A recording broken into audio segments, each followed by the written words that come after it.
Hello students, welcome to my YouTube channel. Before we are going to start today's video, if you are new on this channel, just subscribe my channel so you will get more updates. Let us start today's video, that is exercise 4.2.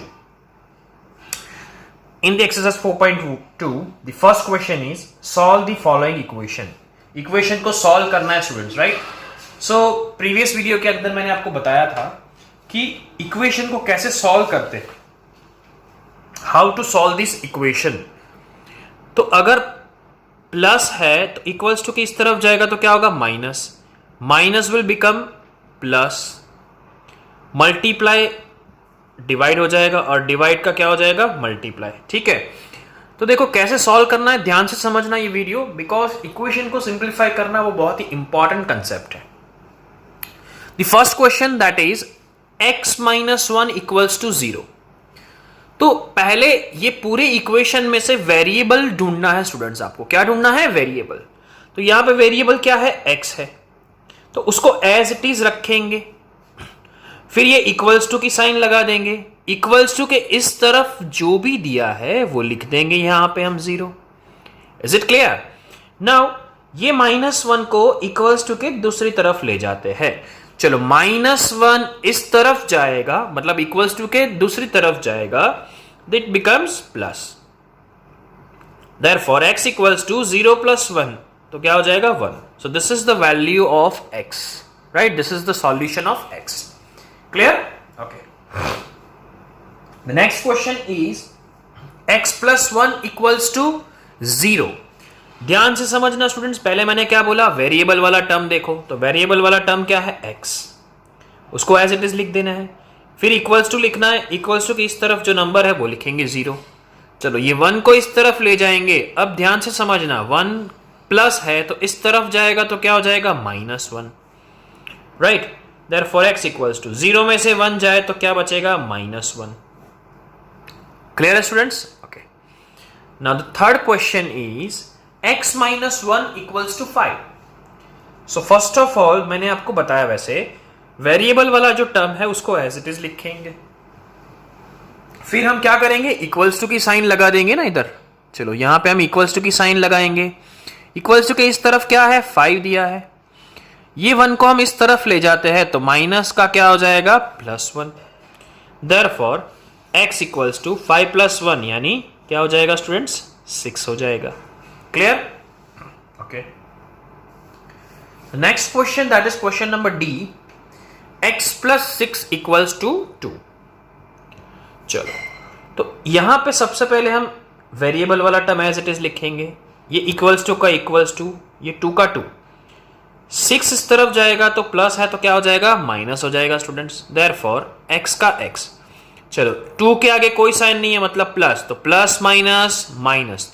6 में से 2 minus जाएंगे तो क्या बचेगा, 4. यहां पे सबसे ध्यान देने वाली चीज है स्टूडेंट्स यहां पे कि दोनों में बिगर वैल्यू कौन सी है, 6 है ना, तो उसके आगे की साइन क्या है, माइनस, तो आंसर में माइनस लगाएंगे. इंटीजर्स चैप्टर 6 के अंदर पढ़े थे आप कि प्लस माइनस, तो आंसर क्या होगा, माइनस होगा. ठीक है, लेकिन बिगर वैल्यू की साइन लगेगी आंसर के अंदर. ठीक है, ओके. सो ये साइन ध्यान से आपको रखनी है. चलो next question, that is y minus 4 equals to -7. तो यहां पे आप समझो वेरिएबल कौन सा है, y, तो वो एज इट इज लिखेंगे. इक्वल्स टू का इक्वल्स टू, -7 का -7, राइट? अब -4 इक्वल्स टू के दूसरी तरफ जाएगा तो माइनस का क्या हो जाएगा स्टूडेंट्स, प्लस हो जाएगा ना, तो -7 plus 4, right? Now therefore y equals to, चलो माइनस प्लस क्या होगा स्टूडेंट्स, माइनस प्लस माइनस होगा, तो 7 में से 4 जाएगा तो कितने बचेंगे, 3. अब आपको साइन देखनी है, दोनों में बिगर वैल्यू कौन सी है, 7, उसके आगे की साइन माइनस है तो वो लगा देंगे. So this is the answer. Is it clear? चलो next question, that is y minus 4 equals to 4. तो वेरिएबल कौन सा इधर, y, तो वो एज इट इज रखेंगे. इक्वल्स टू का इक्वल्स टू के बाद जो नंबर होता है वो पहले लिख देते हैं, तो ये हमने 4 लिख दिया. अब ये -4 को हम दूसरी तरफ ले जाते हैं। चलो -4 है तो इस तरफ जाएगा तो क्या हो जाएगा, +4 हो जाएगा। ठीक है, तो y का y, 4 + 4 that is 8। This is the answer. Clear है students? Okay, the next question that is y + 4 = 4। तो यहां पे सबसे पहले हम क्या करेंगे, वेरिएबल वाला टर्म, तो y as it is equal to के बाद जो 4 है वो 4 एज इट इज। फिर ये +4 को इस तरफ ले जाते हैं तो प्लस का क्या हो जाएगा, -4। देयरफॉर y = 4 में से 4 माइनस करोगे तो आंसर क्या मिलेगा स्टूडेंट्स, 0 मिलेगा। क्लियर है? Okay, the next question that is y + 4 = -4। यहां पे अब देखेंगे वेरिएबल वाला टर्म y, इक्वल्स टू के बाद वाला टर्म पहले लिखेंगे तो इक्वल्स टू के बाद वाला क्या है, -4, राइट। अब ये +4 इक्वल्स टू के दूसरी तरफ जाएगा तो क्या हो जाएगा, -4 हो जाएगा ना स्टूडेंट्स। देयरफॉर y = चलो माइनस माइनस क्या होगा, प्लस होगा स्टूडेंट्स। तो 4 + 4 दैट इज 8 और आंसर में साइन किसकी लगेगी, माइनस की। This is the answer, right. So I hope आपको समझ में आ गया होगा कि किस तरीके से इक्वेशन को सॉल्व किया जा सकता है। So this was the question number 1 of exercise 4.2। Now moving to the next question. चलो आगे हमने प्लस माइनस के रिलेटेड क्वेश्चन देखे स्टूडेंट्स क्वेश्चन 1 में। अब यहां पे हम देखेंगे मल्टीप्लाई और डिवीजन वाले क्वेश्चंस। क्वेश्चन नंबर 2 है, solve the equations. The first question that is 3l = 42। चलो यहां पे वेरिएबल वाला टर्म सबसे पहले फाइंड करेंगे। तो ये वेरिएबल वाला टर्म है 3l। 3 और l के बीच में कोई भी साइन नहीं है तो मल्टीप्लाई गिनेंगे। यहां पे 3 जो है वो l के साथ मल्टीप्लीकेशन में है, ठीक है। तो यहां पे l लिखेंगे पहले, इज इक्वल टू के बाद जो नंबर है वो लिख देंगे 42। अब ये जो 3 मल्टीप्लाई में है तो मल्टीप्लाई इक्वल्स टू के दूसरी तरफ जाएगा तो क्या हो जाएगा, डिवाइड हो जाएगा। तो 42 / 3 देयरफॉर l = चलो इन दोनों का अगर हम कटिंग करेंगे ना स्टूडेंट्स तो 14 × 3 = 42। तो l = 14 is the answer. Clear है students? Now moving to the next question that is b/2 = 6। यहां पे देखो वेरिएबल कौन सा है, b। ये पूरा टर्म है b/2। तो b एज इट इज रखेंगे, इक्वल्स टू के बाद जो नंबर है वो लिख दिया। अब ये 2 जो है ना वो डिवाइड में है वेरिएबल के साथ, तो वो किस तरफ जाएगा, मल्टीप्लाई में। इक्वल्स टू के दूसरी तरफ जाएगा तो वो मल्टीप्लाई में जाएगा। तो b = 12। This is the answer, right. चलो सिमिलर क्वेश्चन c, b के जैसा ही क्वेश्चन है। इधर वेरिएबल क्या, क्वेश्चन क्या दिया है, p/7 = 4, राइट। चलो तो वेरिएबल वाला टर्म p तो उसको एज इट इज लिखेंगे, इज इक्वल टू के बाद जो नंबर है वो लिख दिया। अब ये 7 डिवाइड में था तो कहां जाएगा, मल्टीप्लाई में। Therefore p = 4 × 7 = 28। This is the answer, right. चलो next question that is question d, 4x = 25। ये फर्स्ट के जैसा क्वेश्चन है स्टूडेंट्स। वेरिएबल कौन सा है इसमें, x, और 4 जो है वो वेरिएबल के आगे मतलब मल्टीप्लीकेशन में है। तो ये 4 इक्वल्स टू के नेक्स्ट टाइप जाएगा, दूसरी तरफ जाएगा तो वो डिवाइड में जाएगा। तो यहां पे पहले वेरिएबल लिख देते हैं x, इक्वल्स टू का इक्वल्स टू के बाद जो नंबर है वो पहले लिख दो। अब ये जो 4 है ना स्टूडेंट्स जो मल्टीप्लीकेशन में है वो कहां जाएगा, डिवाइड में। तो 25/4। इसका कुछ भी कटिंग नहीं हो रहा है तो हम एज इट इज रखेंगे। तो x = 25/4 is the answer, right. Okay, now the next question that is e, 8y = 36। यहां पे भी आप देख सकते हो स्टूडेंट्स वेरिएबल कौन सा है, y के साथ 8 जो है वो मल्टीप्लीकेशन में। तो 8 इक्वल्स टू के दूसरी तरफ जाएगा तो कहां जाएगा स्टूडेंट्स, डिवाइड में। देयरफॉर ये y = पहले 36/8। चलो यहां पे दोनों का कटिंग पॉसिबल है स्टूडेंट्स, राइट। तो हम कटिंग करेंगे, 4 से दोनों कट हो सकता है। सो 4 × 2 = 8 एंड 4 × 9 = 36। 4 4 क्या हो गया, कट। तो ऊपर क्या बचा, 9, नीचे 2। Answer is what, 9/2। क्लियर है students? Okay, now question number F, ध्यान से समझना स्टूडेंट्स ये क्वेश्चन को। Z/3 इक्वल्स टू 5/4, तो यहां पे वेरिएबल कौन सा है? Z, और ये जो 3 है वो कहां पे है? डिवाइड में। तो डिवाइड में ये 3 को हम डिवाइड में है, इक्वल्स टू के नेक्स्ट तरफ जाएगा तो वो कहां जाएगा? मल्टीप्लीकेशन में, तो ऊपर चला जाएगा। तो Z का Z इक्वल्स टू इस तरफ वाला नंबर लिख दिया 5/4। ये 3 किधर ले जाएंगे? मल्टीप्लीकेशन में, तो मल्टीप्लाई 3। अब 3 के नीचे कुछ नहीं है स्टूडेंट्स, तो क्या लिखेंगे? 1। देयरफॉर Z इक्वल्स टू, यहाँ पे कुछ भी कट नहीं हो रहा है, मतलब 5 3 जा 15 एंड 4 1 जा 4। This is the answer, right? Now the next question is A/5 equals to 7/15। इसके जैसा ही सिमिलर क्वेश्चन है। तो यहाँ पे वेरिएबल है A, तो उसको एज इट इज लिखेंगे, फिर इक्वल्स टू के बाद वाला नंबर लिख देंगे, राइट? अब ये जो 5 डिवाइड में है वो किस तरफ जाएगा? मल्टीप्लीकेशन में जाएगा। तो यहाँ पे नीचे कुछ नहीं है तो क्या लिखेंगे? 1, राइट? तो A इक्वल्स टू, चलो इन दोनों का कटिंग पॉसिबल है स्टूडेंट्स? यस। तो 5 1 जा एंड 5 3 जा, राइट? तो ऊपर क्या बचा? 7 और नीचे क्या बचा? 3। तो A is equal to 7/3 is the answer. Okay, now the next question is H20F equals to -10। तो यहां पे देखो स्टूडेंट्स, वेरिएबल कौन सा है? F, इस तरफ इक्वल्स टू के इस तरफ -10। अब ये 20 मल्टीप्लाई में था ना F के साथ, F के आगे वेरिएबल के आगे जो भी नंबर है वो मल्टीप्लीकेशन में होगा। अगर कोई साइन नहीं दी है तो वो कहा जाएगा डिवाइड में, तो अपॉन 20। कुछ स्टूडेंट्स यहां पे गलती ये कर देते हैं, 20/10 लिख देते हैं, गलत हो जाएगा। इक्वल्स टू के इस तरफ वाला जो है वो पहले लिखेंगे। चलो 0 0 कट हो गया, देयरफॉर F इक्वल्स टू क्या बचेगा? -1/2। तो this is the answer, right? So I hope आपको ये क्वेश्चन नंबर 2 समझ में। Now moving to the next question, that is question number 3।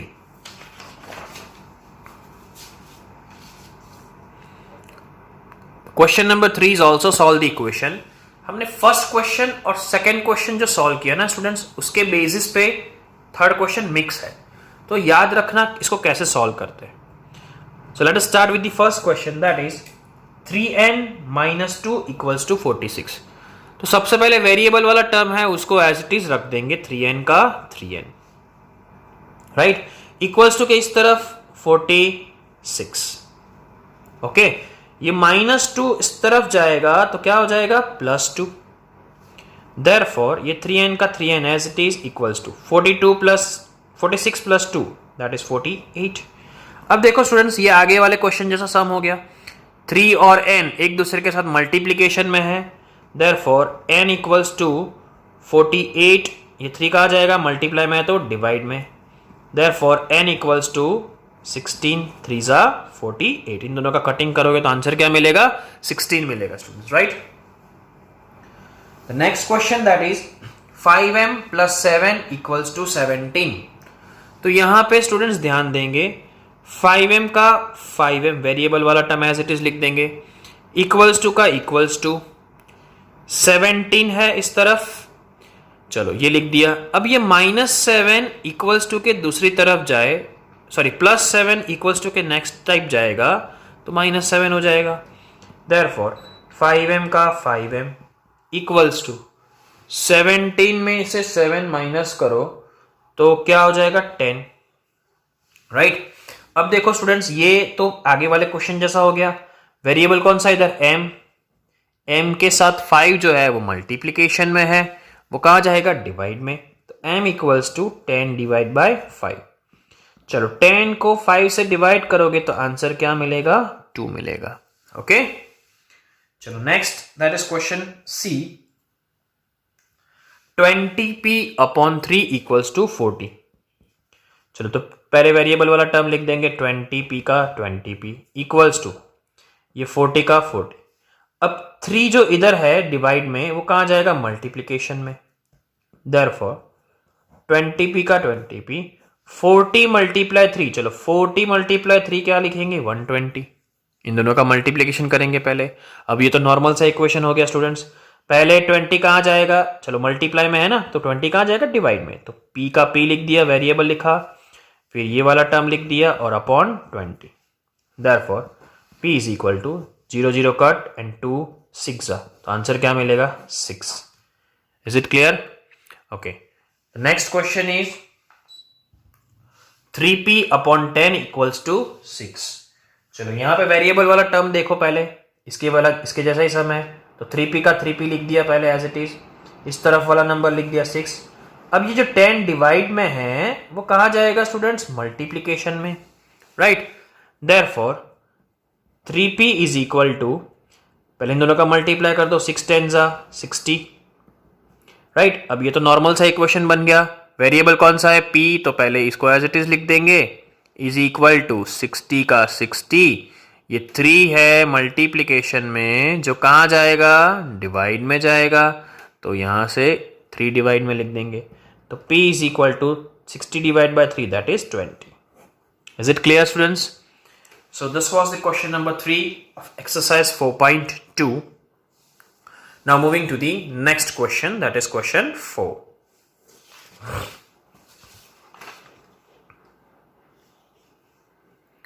Question number 4, solve the following equation. इसमें भी कंबाइन है क्वेश्चन 3 के जैसा. चलो question 4 is 10p is equal to 100. चलो सबसे पहले इसमें वेरिएबल ढूंढो, क्या है p, इज इक्वल टू के बाद वो वाला नंबर लिख दिया 100. चलो p और 10 एक दूसरे के साथ मल्टीप्लीकेशन में है, तो ये 10 कहाँ जाएगा, डिवाइड में जाएगा, तो upon 10, 0 0 cut, therefore p is equal to क्या बचा ऊपर, 10. क्लियर है स्टूडेंट्स? ओके, अब यही क्वेश्चन में थोड़ा सिंप्लीफाई करके लिखा है, देखो 10p प्लस 10 इक्वल्स टू 100. तो सबसे पहले ये वेरिएबल वाला टर्म एज इट इज रखेंगे, ये प्लस 10 को इस तरफ ले जाएंगे पहले, इज इक्वल टू 100 का 100 प्लस 10 इस तरफ जाएगा, तो क्या हो जाएगा, माइनस 10. तो 10p इज इक्वल टू 100 में से 10 जाएगा तो कितने बचेंगे स्टूडेंट्स, 90 बचेंगे. देयरफॉर अब ये 10 और p एक दूसरे के साथ मल्टीप्लिकेशन में है, तो कहाँ जाएगा, डिवाइड में, तो 90 अपॉन क्या हो जाएगा 10, 0 0 cut, therefore p is equal to 9. This is the answer.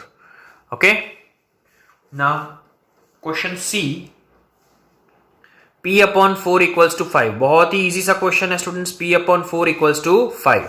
तो इसमें क्या लिखेंगे, p का p एज इट इज, 5 का 5, ये 4 डिवाइड में था तो कहाँ जाएगा, मल्टीप्लीकेशन में, देयरफॉर p इक्वल्स टू 5 4 जा 20, राइट. क्लियर?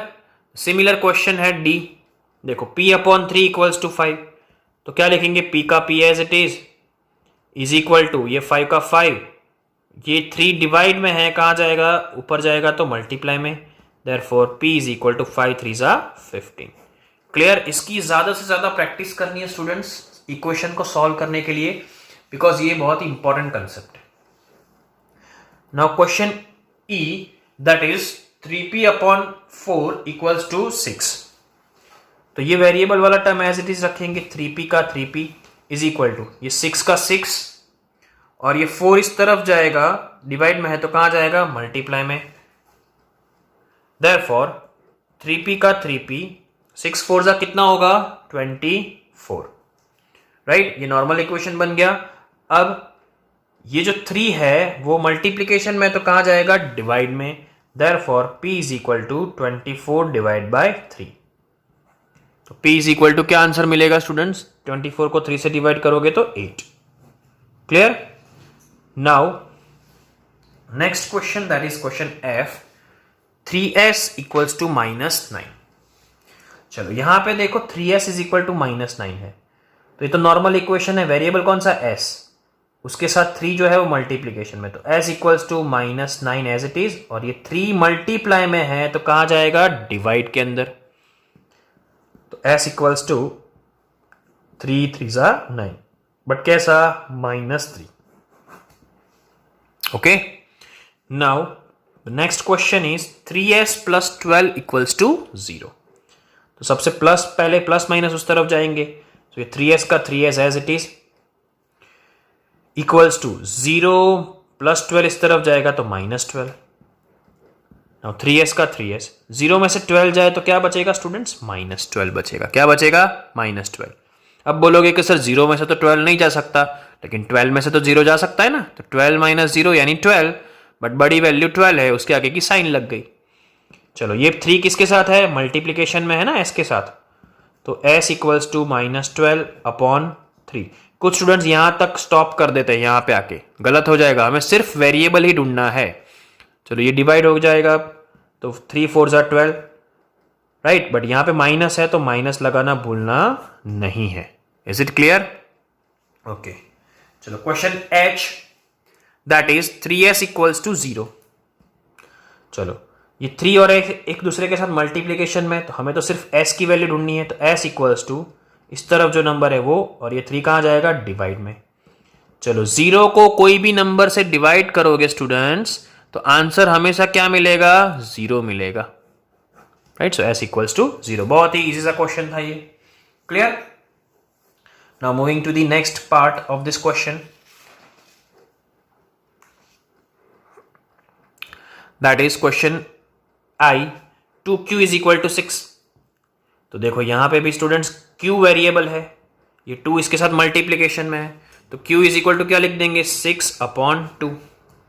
सर क्या मिला students? 3, right. Now the next question is 2q - 6 equals to 4। तो इसमें वेरिएबल वाला term 2q is equal to, ये 0 का 0, मैंने बोला है जब भी प्लस माइनस है तो उसको पहले इस तरफ ले जाएंगे, तो -6 इस तरफ जाएगा तो क्या हो जाएगा? +6। Therefore 2q is equal to 0 + 6 यानी 6। अब ये देखो इसके जैसा हो गया सम, ये तो 2 और q मल्टीप्लीकेशन में है, तो q इज इक्वल टू इस तरफ वाला नंबर पहले, ये मल्टीप्लाई कहाँ जाएगा? डिवाइड में, नीचे जाएगा, तो 6/2। Therefore q is equal to 3। Is it clear students? Okay, now 2q + 6 equals to 0। तो सेम क्वेश्चन ही है, लेकिन इधर माइनस की जगह प्लस दिया है, तो सबसे पहले 6 को इस तरफ ले जाएंगे, तो ये 2q का 2q is equal to 0 - 6। Therefore 2q का 2q, चलो 0 में से 6 नहीं जा सकता, लेकिन 6 में से तो 0 जा सकता है ना स्टूडेंट्स, तो 6 - 0 यानी 6 बराबर, बट बड़ी वैल्यू माइनस है तो माइनस लगेगा। अब देखो ये 2 कहाँ जाएगा? मल्टीप्लीकेशन में है तो डिवाइड में, therefore q is equal to -6/2। Therefore q is equal to, चलो 6 को 2 से डिवाइड करोगे तो आंसर क्या मिलेगा? -3, right. So this is the answer. Now the next is L equals to 2q + 6 equals to 12। Therefore 2q का 2q is equal to ये 12, और ये 6 इस तरफ जाएगा तो -6, तो 2q इज इक्वल टू क्या मिल गया? 12 में से 6 निकालोगे तो स्टूडेंट 6, अगेन ये इसके जैसा सम हो गया, तो q इज इक्वल टू 6, ये 2 कहाँ जाएगा? डिवाइड में, तो 6 divide by 2, therefore q is equal to 3। Clear? So I hope आपको ये क्वेश्चन नंबर 4 समझ में आ गया होगा। So this was the end of exercise 4.2। आई होप आपको ये वीडियो पसंद आया होगा। Just like this video, share it with your friends and subscribe my channel if you are new on this channel. Thank you.